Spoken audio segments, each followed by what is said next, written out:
ఎందుకు? ఎవరికి రక్షణ? రక్షణ అంటే ఏమిటి? ఏమిటి రక్షణ? రక్షణ ఎవరికి అవసరము?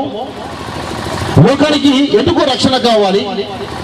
లోకంకు ఏం రోగం వచ్చింది? ఏ స్థితిలో లోకం ఉంది? మనం మొదటగా తెలుసుకోవాలి కదా. రక్షణ ఎందుకు మనకు? ఎందుకు రక్షణ? నేను పాపపు జీవితము జీవిస్తున్నప్పుడు ఇంతకుముందు పాడిన పాట ప్రకారంగా నా తల్లిదండ్రులు నన్ను వదిలినా, నా స్నేహితులు నన్ను వదిలినా, నా వారందరూ నన్ను వదిలినా, నన్ను విడవని దేవుడు ఆయన. కాబట్టి నా దేవుడు ప్రకటిస్తాను. ఈ లోకంలో నీకు అన్ని ఉండొచ్చు, ఈ లోకంలో నువ్వు ఆరోగ్యంతో ఉండొచ్చు, ఈ లోకంలో ధనవంతుడు కావచ్చు, జాగ్రత్త వినటమా. ఈ లోకంలో నీకు అన్ని ఉండొచ్చు, మంచి హోదాలో ఉండొచ్చు, మంచి స్థితిలో ఉండొచ్చు, మంచి నీ కుటుంబం అంతా ఆనందంగా ఉండొచ్చు. కానీ నీకు రక్షణ ఉందా? రక్షణ అంటే ఏమిటి? ప్రతి మనిషి పాపంతో పుట్టిన వాడేని వేదాలు సెలవిస్తా ఉన్నాయి. ప్రతి మనిషి పాపంతో పుట్టినవాడు. కాబట్టి మరి ఈ పాపము నుంచి విడుదల కావాలి. అయితే ఒకటి జాగ్రత్త గమనించండి, దయచేసి అందరూ జాగ్రత్త వినండి, త్వరగా ముగిస్తాను నేను. ఈ లోకము ఎంతవరకు మీకు శాశ్వతమో? నేను ఒక ప్రశ్న వేస్తాను, అందరూ సమాధానం చెప్పాలి నాకు. ఎవరు ఇక్కడ ఉన్న వ్యక్తుల్లో 70,000 రోజులు బతుకుతారు? చేతులెత్తండి. 70,000 రోజులు బతికేవారు చేతులెత్తండి. 70,000 రోజులు అంటే 200 సంవత్సరాలు. మానీయులను పేరునకు భాషాంతరము దేవుడు మనకు తోడనిద్దాము. ఇక్కడ ఈ యేసు ప్రభు మాత్రమే నీకు రక్షకుడు అని సెలవిస్తా ఉంది గ్రంథము. అయితే మనం ఒకసారి భారతదేశం యొక్క తలమానికైనటువంటి భారతదేశం ఉన్నటువంటి గొప్ప ఆధిక్యత ఏంటంటే, మన భారతదేశంలో పుట్టేందుకు సంతోషపడాల్సిన విషయం ఏంటంటే, భారతదేశానికి ఉన్నటువంటి గొప్ప బహుమానములు వేదాలు. నా ప్రియ సహోదర సహోదరి, వేదాలు. ఈ వేదాలలో నా దేవుడు ఉన్నాడు. ఈ వేదము సామవేదము చెప్తా ఉంది. సామవేదం ఏం చెప్తుందో తెలుసామా?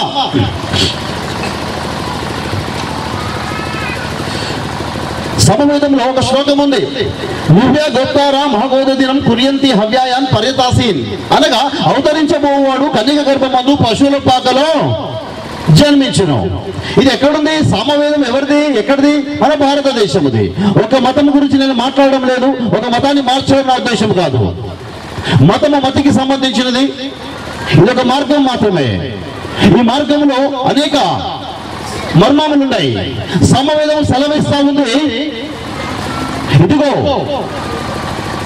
అవతరించబోవాడు కన్యక గర్భమందు పశువుల శాలలో జన్మించును అని సమవేదములో శ్లోకం ద్వారా దేవుడు సెలవిస్తా ఉన్నాడు. మరి ఈ దేవుడు ఎవరు? ఎక్కడున్నాడు? ఎక్కడున్నాడు? నాకు మాత్రం పరిశుద్ధ గ్రంథంలోనే కనిపించింది, నాకు ఇంకా ఎక్కడా కనిపించలే. నేను ఎవరినో తప్పు పెట్టడం లేదు, కానీ నేను బతికిన బతుకు.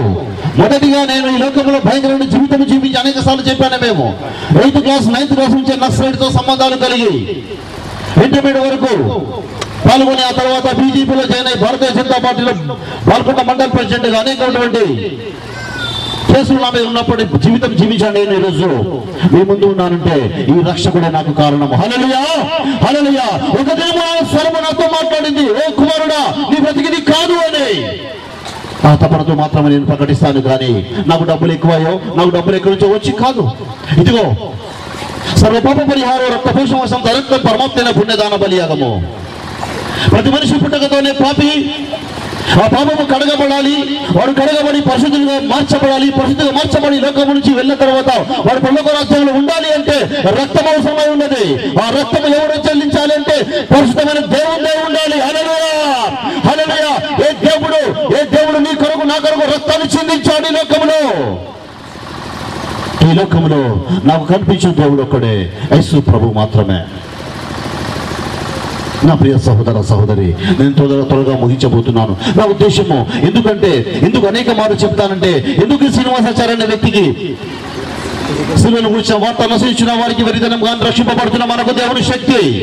నిజమే, పిచ్చిలేసి చాలా మంది అనుకుంటారు ఎందుకు డబ్బులు ఎక్కువైనా డబ్బులు వస్తున్నాయి అనుకుంటారు. కాదు, నాకు డబ్బులు ఎక్కువ, డబ్బులు చాలా తక్కువ ఉంటాయి. కానీ ఎందుకు ప్రకటిస్తానంటే నీవు కూడా నశించిపోకుండా ఉండాలని మాత్రమే. హల్లెలూయా, హల్లెలూయా. నువ్వు నశించిపోకుండా ఉండాలని మాత్రమే. ఇదిగో దేవుడు అంటున్నాడు, ఆదియందు వాక్యం ఉండిన వాక్యమే దేవుడు అయి ఉండేను. ఆ వాక్యమైన దేవుడు ఎలా పెట్టుకుని మార్చాడు. అనేక మార్లు చెప్తున్నాడు, జాగ్రత్త వినండి. ఆ వాక్యం ఏమంటుందో తెలుసా? అయితే ఈ దేవుడు నన్ను ఏ విధంగా రక్షించాడో తెలుసా? నీ శత్రువును ప్రేమించమన్నమాట. నీ శత్రువును ప్రేమించుకో. నేను పాపంలో పిలవచ్చింది కానీ నీతిమంతులకు నేను రాలేదు. ఈ లోకంలో నీతిమంతుడు ఎవడు లేడు. నా ప్రియ సహోదర సహోదరి, ఈ లోకంలో నువ్వు అనేకంగా డబ్బు సంపాదిస్తుండొచ్చు, మంచి హోదాలో నువ్వు ఉండొచ్చు, మంచి అన్ని ఉండొచ్చు, నువ్వు చాలా అందంగా ఉండొచ్చు, గొప్ప అధికారంతో నువ్వు ఉండొచ్చు. కానీ నా ప్రియ సహోదర సహోదరి, ఒక్క దినము నువ్వు ఈ లోకాన్ని వదిలిపెట్టవలసిన సమయము వస్తుంది. నువ్వు ఎక్కడికి పోతున్నావు? ఎక్కడ పోతున్నావు? నీ తాత పేరే నీకు తెలియదు. ఎక్కడుంది నీ వంశము? ఎక్కడుంది నీ బ్రతుకు? ఏమైపోతుంది నీ బ్రతుకు? కాబట్టి శ్రీనివాసాచార్య నేను ఈ రోజు ఉంటాను, ఇంక కొన్ని రోజులు ఉంటాను, నేను పోతాను. నన్ను మీరు జ్ఞాపకం పెట్టుకుంటారు, మీ పిల్లలు జ్ఞాపకం పెట్టుకుంటారు, వాళ్ళు జ్ఞాపకం పెట్టుకుంటారు. తర్వాత నేను వారికి గుర్తు రాను. ఎందుకో తెలుసా? అది లోకము. ఇది లోకమమ్మ, జాగ్రత్త వినండి మీరు ఈరోజు. ఇది లోకము. కాబట్టి ఇక్కడ నీ బ్రతుకును బట్టి, నువ్వు జీవించే విధానాన్ని బట్టి మాత్రమే నువ్వు ఎక్కడికి పోవాలో నిర్ణయించబడుతుంది. నా దేవుడు అన్నాడు, మొహపు చూపు చూసి మరుక్షణమైన వ్యభిచారము చేసినట్టు అన్నాడు నా దేవుడు. ఓ క్రైస్తవుడా, మొదటగా నీ బ్రతుకును మార్చుకో. నేను చాలా సార్లు చెబుతుంటాను, నేను చాలా దుఃఖపడుతుంటాను. ఒకటి మాత్రం నిజము, 98% క్రైస్తవత్వము లేదు నా ప్రియ సహోదర సహోదరి. ఎందుకంటే ఇది చాలా చాలా కష్టంతో కూడిన జీవితం. ఇది అబద్ధము, వ్యభిచారముతో సమానం అన్నాడు దేవుడు. నా ప్రియ సహోదర సహోదరి, కానీ అందులో ఆనందము, అందులో శక్తి ఈ ప్రపంచంలో ఎక్కడా లేదు. ఓ ప్రియ సహోదర సహోదరి, జాగ్రత్త. క్రైస్తవునికి ఉన్న శక్తి ఎంతో తెలుసా? ఈ ప్రపంచంలో ఎప్పుడు పుట్టలేదు కూడా అంత ఆటం పవర్ బాంబు కంటే గొప్పది. ఎందుకో తెలుసా? ఆవగింజంత విశ్వాసం నీకుంటే ఈ కొండను చూసి అక్కడ పొమ్మనే శక్తి గలవాడు క్రైస్తవుడు. కానీ ఓ క్రైస్తవుడా, ఎక్కడ నీ క్రైస్తవత్వము? నువ్వు క్రైస్తవం చేసుకుంటున్నావు కానీ నువ్వు దేవునికి మర్మకరంగా ఉంటున్నావా? నేను చెప్పేది ఒకటే, ఓ క్రైస్తవుడా, క్రైస్తవుడిగా మొదటిగా జీవించు. మత్తయి సువార్త 10వ అధ్యాయము, ఒకసారి చూడమ్మా. మత్తయి సువార్త 10వ అధ్యాయము మొదటి వచనం చూడండి.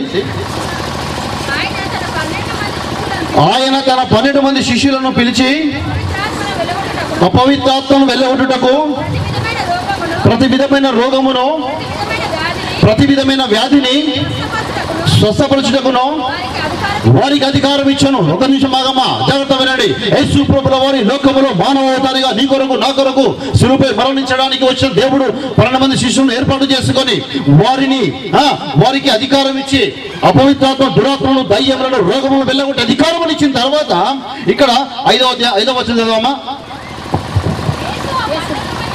యేసు 12 మందిని పంపుచు వారిని చూచి వారికి ఆజ్ఞాపించినది ఏమనగా, మీరు అన్యజనులలో దారిలోనికి వెళ్ళకుడి, ఏ పట్టణం ప్రవేశించకుడి, ఇశ్రాయేలు వంశంలోని నశించిన గొర్రెల యొద్దకే వెళ్ళుడి.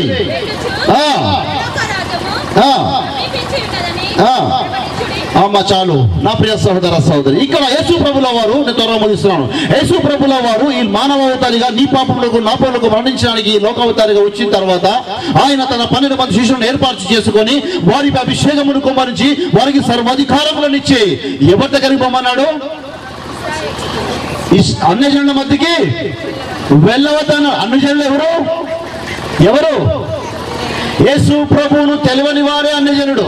అయితే యేసు ప్రభువును తెలిసి ఆయన అడుగులో అడుగు వేసి నడవని వాడు కూడా అన్యుడే. ఇక్కడ ఏమంటున్నాడు? ఎవరి దగ్గర ఏమంటున్నాడు? ఇశ్రాయేలు నశించిన గొర్రెలకు. ఇశ్రాయేలు జనాంగం ఎవరమ్మా? క్రైస్తవులు. జాగ్రత్త వినండి.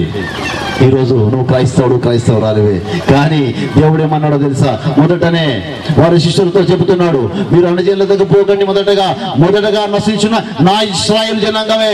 ఎవరో తెలుసా? మీరే, నేనే కావచ్చు. క్రీస్తు ప్రభు పేరు పెట్టుకొని, యేసు ప్రభు బైబిల్ పేరు పెట్టుకున్నటువంటి నీవు నేను నిజంగా క్రీస్తుకు మహిమకరంగా జీవిస్తున్నామా? అనేక క్రిస్మస్లు చేస్తున్నావు, పెద్ద పండుగలు చేస్తున్నావు, పెద్ద మీటింగులు పెడుతున్నావు, లక్షల ఖర్చు పెడుతున్నావు, కానీ నీ హృదయం మార్చబడ్డదా? పోయిన సంవత్సరం నుంచి ఈ సంవత్సరం వరకు ఎంతమంది మార్చబడ్డారు? ఎంతమంది మృగాలు దేవునికి మహిమకరంగా ఉన్నాయి? నా ప్రియ సహోదర, కొన్ని సందర్భాల్లో క్రైస్తవం చూసి నేను రూమ్ లో పోయి ఏడ్చినాను. నిజంగా నాకు ఏడుపు రాదు. యాక్చువల్గా నేను ఎప్పుడు ఏడ్చేవాడిని కాదు, ప్రజల్ని ఏడిపించేవాడిని ఒకప్పుడు నేను. కానీ ఎప్పుడైతే నా దేవుడు నాతో మాట్లాడినాడో అప్పటి నుంచి ఏడుస్తా ఉన్నారు. అంతకంటే ఎక్కువగా ఈ మధ్యన క్రైస్తవుల నుంచి ఏడుస్తున్నా నేను. ఎందుకో తెలుసా? క్రైస్తవుడుగా లేడు. నువ్వు క్రిస్మస్ చేసుకోకున్నా పర్వాలేదు, కానీ నువ్వు క్రైస్తవునిగా బ్రతుకు. ఎందుకో తెలుసా? నేను లోకరక్షకుడు మీ కొరకు పుట్టి ఉన్నాడు. ఈయన ప్రభు అయిన క్రీస్తు.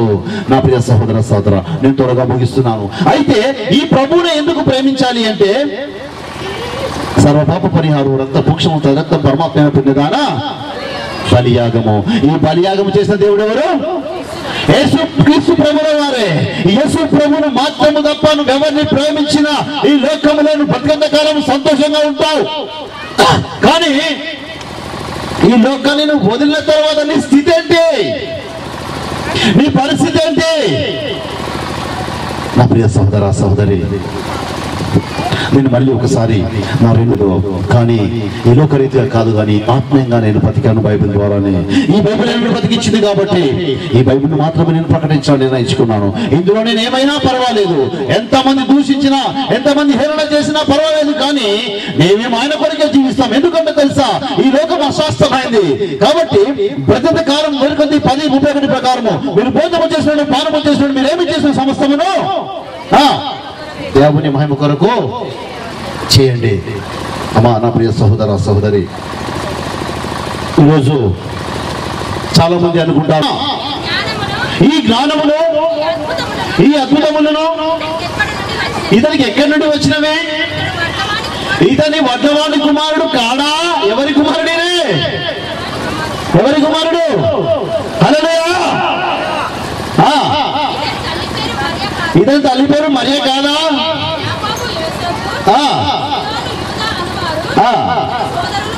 కారా? నా ప్రియ సహోదరి, నేను చెప్తున్న విషయం ఏంటంటే, ఇతడు తక్కువ జాతి కులపు వాడని అనుకునేవారు చాలా మంది ఉన్నారు. కాదు నా ప్రియ సహోదరి, ఈయన ఎవరో తెలుసా? ఈయనే ఎవరమ్మా? లోకరక్షకుడు. నేను లోకరక్షకుడు మీ కొరకు పుట్టి ఉన్నాడు. ఈయన ప్రభు అయిన క్రీస్తు. మత్తయి సువార్త 11వ అధ్యాయం 20 చదవండమ్మా.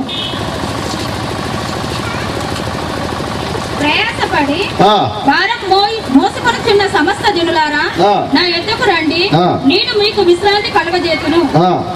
నేను సాత్వికుడను, దీన మనసు గలవాడను గనుక. 20 అమ్మా, మత్తయి సువార్త 11వ అధ్యాయం 20వ వచనం. పిమ్మట ఏ పట్టణములలో ఆయన విస్తారమైన అద్భుతములు చేసెను, ఆ పట్టణముల వారు మారు మనసు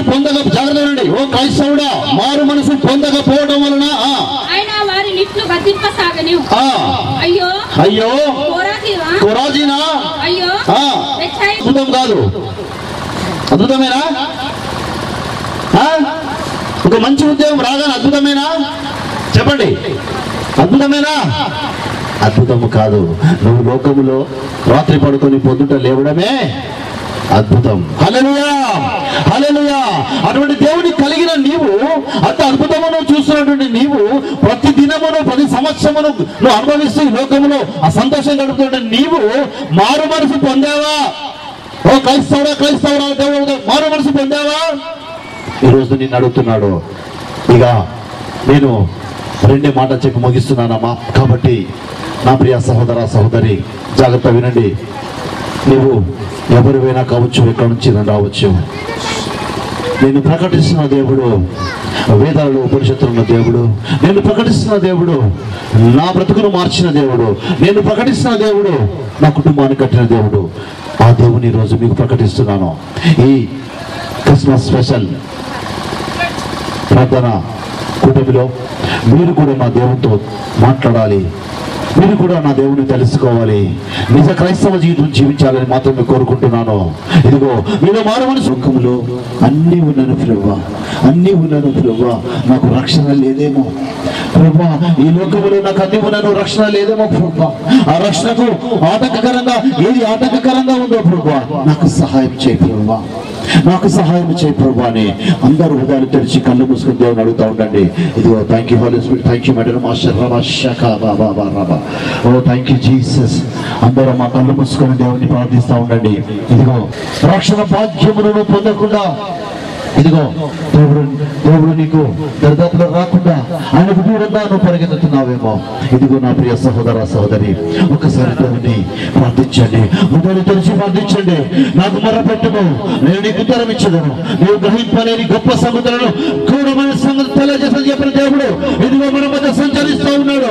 ఓ thank you holy spirit, oh touch రబా షకా బాబా బాబా, ఓ థ్యాంక్ యూ జీసస్. ఇదిగో మా మీరు దాని తెరిచి దేవుడిని అడుగుతూ ఉండండి. నా దేవుడు నా దేవుడు నా దేవుడు మిమ్మల్ని తాకబోతా ఉన్నాడు. ఎస్, ఇదిగో ఈ రోజు ఆయన తాకబోతా ఉన్నాడు. నా దేవుడు ఇదిగో చారి బతుకులు మార్చిన దేవుడు నీ బతుకులు మార్చుతాడు. చారితో మాట్లాడతాడు, నీ బతుకులు మారుస్తాడు, నీతో మాట్లాడతాడు. ఇదిగో ఆయన సన్నిధిలో, ఆయన కృపలో, ఆయన ఆత్మాభిషేకంలో నింపబడును. రబషకా బాబా బాబా, రబషకా బాబా. Thank you Jesus, thank you Jesus, thank you master రబషకా బాబా. Thank you holy spirit. అమ్మా ఎంతమంది అయితే హృదయంతో ప్రార్థన చేస్తున్నారు. నా దేవుడు అంటున్నాడు అమ్మా నువ్వు కన్నీరు విడిచితే నేను చూసింది, నువ్వు కన్నీరు విడిచితే నేను చూసింది అంటున్న దేవుడు ఇదిగో ఆయన అభయహస్తము ఆయన నిన్ను ఆదుకోబోతా ఉంది, ఆయన నిన్ను ఆదుకోబోతా ఉన్నాడు. నీకు రక్షణ లేదేమో, నువ్వు అందంగా ఉన్నావేమో, నీకు రక్షణ లేదేమో. మహాపరిశుద్ధుడా ఇదిగో ప్రభా నీ గురువాలిగా తండ్రి మీరు చెప్పమన్న మాట చెప్పినాను ప్రభా. అనేక వేదనల మధ్య, అనేక శోధనల మధ్య ప్రభా ఇదిగో నీ కుడి పరిచయాలు నిర్వహించబడ్డది. నేను నా కుటుంబం ప్రభా, నేను నా కుటుంబం యెహోవాను ఇదిగో నీ కుడివాలిగా ఎక్కడ సాధన చేస్తున్నా మీరు నాటక పరుస్తున్నా ప్రతి పోరాటంలో దుష్ట శక్తిని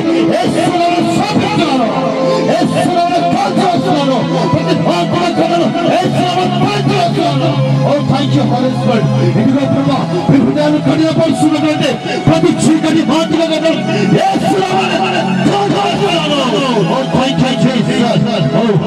కాలము నీకు మానకరంగా ఎలకాలంలో జీవించే భాగ్యాలు మీకు అందరూ కనుకాయించు అని వస్తున్నామని కులివారిగా అడుగుతున్నాను తండ్రి.